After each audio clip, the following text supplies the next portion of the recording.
Deep in the shadows, I know it's hard to put one foot in front of the other. Hi guys, welcome to the channel. My name is CeeChronicles. I post fragrance related content on this platform and would very much appreciate you subscribing and joining the family. If you're returning, thank you so much guys for the continued support. Also remember to check out my second channel guys. I always forget to highlight the second channel, CeeChronicles Unscripted. I'm going to put a banner on whichever side, okay, of that channel. Please support it by, just subscribing and checking out what is there. Welcome to today's video. Today I'm going to talk about the 4 Paris corners in my collection that draw inspiration from Zerjoffs. There's more Paris corners that draw inspiration from the Zerjoffs, but these are sort of like the ones I'd say are, in the limelight at the moment because they are new releases. We're going to start with the elephant in the room, which is a Fayora, and that is the presentation, guys. Fayora is a fragrance whose advert, shall I say, on Instagram from Paris Corner depicts a whimsical, fairy tale, dreamlike, okay, situation to the senses. Now, is that what I get? The opening of this fragrance is a burst of florals. If you smell in color like I do sometimes, and just by looking at this bottle, perhaps you would have had a guess that it's probably going to be purple toned. When I say smell in color or when I say fragrance smells purple, sometimes our senses will have a color and then intertwine that color with how it would smell like to the senses. So yes, this does give me a purple accord. In that burst of the florals, there's going to be something there that stands out as a violety, as irisy, okay, but that is not, of course, working alone. I wouldn't say this is an intense violet scent, but in the florals that you get here, it is mostly a powdery violet, a powdery iris accord that this fragrance highlights. Another thing, just based on the color of this, is a lot of people would have a mental shortcut that this is probably going to be on the creamy side, maybe have marshmallow, maybe it's going to be sugary, sweet, youthful, juvenile, that sort of thing. Now, do I get that? This fragrance, unfortunately, does not highlight a gourmandness to my nose. Yes, it does have a fruity accord to it. Yes, it does have a sugary accord to it, but it's not enough for me to say this is going to remind you of, let's say, marshmallows. That is not what I get from this fragrance. It is a delicate floral with a powdery feel about it. It is also a floral that I can smell, even though it's delicate. So I am not saying this is just one of those florals that you will not be able to smell. It just presents the notes and everything in it is very gentle and delicate, right? And then it's going to have a vanilla feel there, and it's also going to have the sandalwood. Perhaps the sandalwood is the one that should have been perceived as creamy. I don't know, but I don't get a creamy sandalwood, in this one. Now, remember in the beginning I said I'm talking about the Zerjoff smell-alikes. This one has been likened to Dama Bianca. Dama Bianca is a fragrance that I experienced in a duty-free shop. I sprayed a lot of that Dama Bianca, and I was able to perceive it the entire trip, when I was on the plane and what it was doing. Now, do I get a similar feel in this? Yes, this fragrance DNA borrows from Dama Bianca, but what it does is it doesn't highlight the citruses as much as what I got from Dama Bianca. If you someone who loves the Dama Bianca DNA, you will know that another clone that's that we've been given is that Junoon Noir. I do have Junoon Noir in a 10 ml vial, and it's a fragrance that I have worn, I have experienced, and certainly I would say Fayora, that Junoon Noir and that Dama Bianca kind of feel as though they are on the same DNA pattern. But yes, there are differences there. What I got when I sprayed the Dama Bianca, what I got the most in that fragrance was a delicate, creamy feel, soft fragrance, a fragrance that I would say would certainly make it on one of the let's say, best gourmands. If I was to present a video like that, it was gourmand forward. The citruses were heightened there, kind of giving me that lemon cream vibe. It was also very, soft and smooth to the nose. Now, I'm not saying this one is not soft and smooth or whatever, but I'm saying the differences would be in that lemon or citrusy accord. Fayora does not highlight, citruses to the nose. It will have a fruity feel about it because it does have the passion fruit, but even the passion fruit in itself is just working towards building a softness of the entire DNA. So this becomes more of a powdery floral, a musky floral with a gentle sweetness, little bit of the vanilla, lingering all through to add a little bit of the sweetness to it. So I think those are the differences there, guys. And the gentleness in this, in Dama Bianca and in Genou Noir, I would say was literally the same. I mean, the three DNAs are very delicate, okay? There's just a gentle lingering thing that you're going to get from all the three DNAs. They're not pushy. I do not have a problem with this fragrance. I actually do love this fragrance, honestly. It is one of those easy reach type of fragrances where I know when I reach for this fragrance, I'm not in a push and pull with my fragrance. Sometimes you wear a fragrance and it's doing a little bit too much where you think, did I really need to do this to myself? Lasting power for this, guys, is going to be nose specific. It's also going to be weather specific. This is the sort of DNA that is probably going to do better in hot weather than it would in cold weather. And the same delicateness of what Fayora does makes it such that a lot of females are going to prefer it than men. If you were expecting a fragrance that's going to be whimsical, taking you on a fantasy ride, transporting your senses to fairyland and stuff, this is a 50-50. I wouldn't say you're outright going to get that. Now, next up, guys, is going to be Voux Zeste. Now in this line they gave us Voux Zingy. Voux Zingy, I believe, draws inspiration from Xerjoff Torino. I did not add Zingy to my collection, guys, because I am a little bit over fragrances that are too citrusy forward. Okay, so I didn't add that.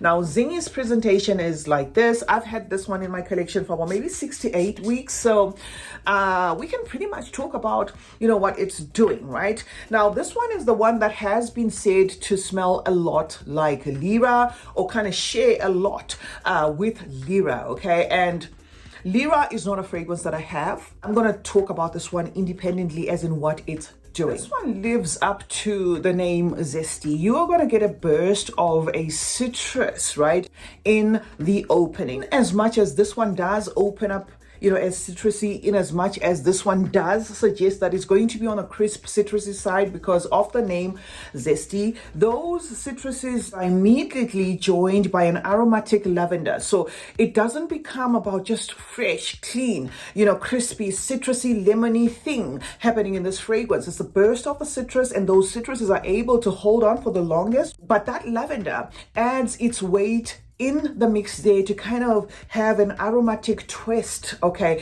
to the citrusy feel of this fragrance. In the mid of this fragrance then introduces, a spicy cinnamon. There could also be other spices, included in this other than cinnamon. But what I like about what the spices in this does is they don't push this one to become a woody fragrance. It still keeps to that fresh theme. It still keeps to that summery theme, and then you're going to have a tease of the florals there, and then there is a sweetness that's going to linger all through, okay, a sweetness of a vanilla as well as a caramel. So this becomes a gourmandish, fragrance to my nose. It's not vividly foodie, but it's not like what Fayora does, where this, I can get away with saying this is not a gourmand fragrance. Honestly, how this one vibes. There's going to be a foodie thing. There's going to be a lemon creams type of feel, about this fragrance, but it's going to be gentle. And Fayora, this one is the one that actually made me forgive this one, in terms of what it's doing. Because I remember on first impressions, I was like, I really wish it could do more. I really wish it could do more, until I realized that I think this DNA in itself is just generally going to be on a soft, delicate side, right? To purchase this for the caramel, to purchase this for the vanilla, hoping that those are going to intensify, not really. Even in the gourmandness. It doesn't get too foodie where somebody's going to say, oh, you smell yummy. Okay, so yeah, certainly a guarded fragrance, certainly another one that you are going to get compliments, you know, from people that are within the same scent space as yourself. Let's say a meter around you. This projects in that intimate way. It's not a fragrance that's going to speak before you enter the room. This is also going to be a fragrance that works better in warm weather. This is also going to have that disappearing act where at some point you can swear this thing you cannot smell at all, and at some points you kind of smell it. Okay, the citrusiness of this fragrance could also make it go both ways. Say for instance you were wondering whether this would be suited for a man or woman. The citrus accord, though sweetened, I think could make this one go either way. The third one is going to be Romance Reverie. We unboxed this one sometime in May, I think. If it was not May, then it's June. And this one has pretty much sit in my collection enough for me to be able to tell you, okay, my thoughts or my final thoughts on it. Let me just give you a close-up of it. This is the one that comes in this beautiful frosted bottle with that Eiffel Tower stuck there. Okay, so this, guys, has also been likened to a Xerjoff, which is that early anniversary. I have not put my nose on that fragrance, but I do feel if 20-30 people feel, you know, that this one and that one kind of share similarities, then perhaps that's what it's gonna be. Okay, so I am also reviewing this one independently. The opening of this fragrance, guys, a burst of fruitiness. This is all berries, guys. You're gonna get the red berries, you're gonna get the blackberry, you're gonna get the black currant, and then you're gonna get a lychee feel.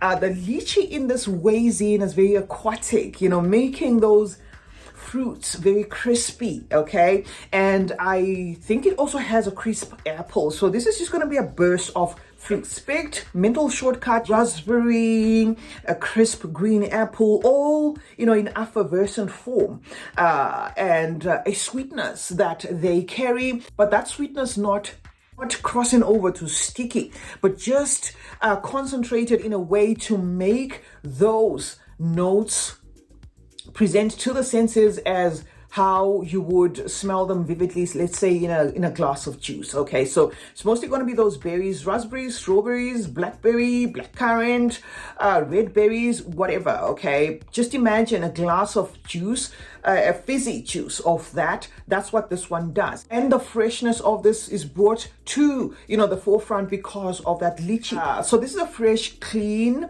fruity, fizzy, effervescent scent. The mid of this is going to have a lot of florals, you know, thrown in there. I think there's jasmine, I think there's peony, there's violet, and maybe perhaps other florals, but they're also gentle. You don't get to a point where you're saying, oh, I'm distinctly extracting just jasmine to my nose, or I am distinctly extracting just violet to my nose. This, to me, doesn't even get to a point of too powdery, where sometimes violets can, you know, interpret as powdery. It doesn't get to that. The floral, in fact, that sticks to my senses vividly in this is the peony. Peony adding like a fruity, even rosy, gentle rosy feel about it. Now, the base of this lists woods, amber, vanilla, and, you know, other notes, but to cut to the chase, guys, this is just going to give you a fruity burst, and then a floral touch, slight woods, a little bit of maybe patchouli, and that vanilla, and that is what becomes, you know, this fragrance. This, strangely enough, performs better than the first two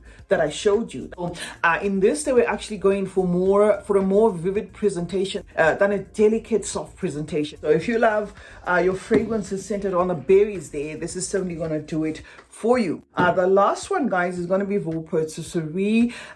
We have a full review of this. I will probably pin it there, but I thought to also add it to the group because this one draws inspiration of Italica, and Italica is one fragrance that is also popular for a reason. I mean, from the house of Xerjoff. So this we have spoken about in numerous videos at length. This is a sweeter than all. okay, of the four. This is the sweetest of them all. This has a vivid tangerine. This is also on the citrusy side, but highlighting sweet citruses like, let's say the orange, than zingy citruses like bergamot and lemon. So this is what this one's gonna do.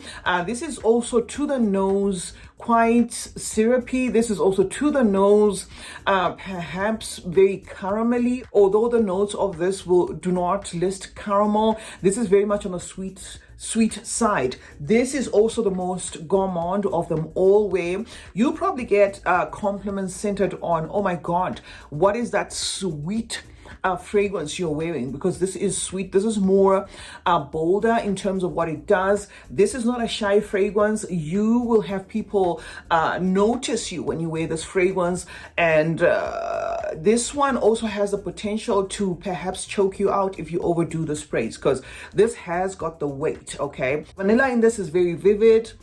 There's also a warm, spicy, woody feel about it. Okay, more warm and spicy than it is woody. So certainly a fragrance that I don't have a problem with. The only problem that you perhaps could have with this fragrance is in the sweetness, because it's pretty intense there in the sweetness, where you will get that burst of tangerine and then you will get into this very sweet sticky situation. Okay, yes, it does have the florals, but I don't think it gets to a point of actually highlighting the florals. Out of the four would be the one that would appeal to somebody who is looking for something that's vividly gourmand. Is Voux Patisserie. Also has a great lasting power, in case I didn't say. Voux Patisserie, guys, is the last one on the lineup. CeeChronicles is my name. Thank you so much for joining me today. And remember to turn on post notifications, guys. That way you get to be notified anytime I upload a video. Like and share this one. And remember, guys, that smelling good is a form of good manners. Cheers.